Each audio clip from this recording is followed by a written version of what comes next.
మనకి చిన్నప్పటి నుంచి ఒక విషయం నేర్పిస్తారు. నీ పని నువ్వు చేసుకుంటూ పో. నీ గురించి నువ్వు ఎక్కువ మాట్లాడకు. నీ అచీవ్‌మెంట్స్ గురించి, నీకొస్తున్న దారి గురించి ఎక్కువ మాట్లాడకు. Let the results do the talking. And honestly అది తప్పు అని నేననను. కానీ as an adult or as a founder it's different. నువ్వు ఎంత టాలెంటెడ్ అయినా, నువ్వు ఎంత కష్టపడినా, నువ్వు ఎంత మంచి వర్క్ చేసినా people can and will only recognise what they can see.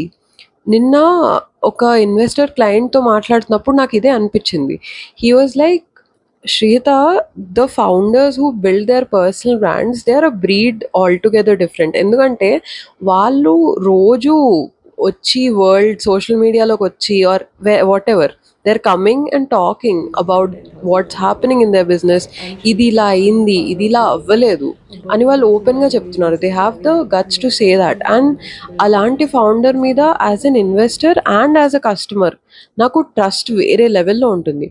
So, if you are a founder and if you are still asking yourself this question, నేనసలు నా పర్సనల్ బ్రాండ్ బిల్డ్ చేయాలా వద్దా? అసలేమైనా పాయింట్ ఉంటుందా లేదా?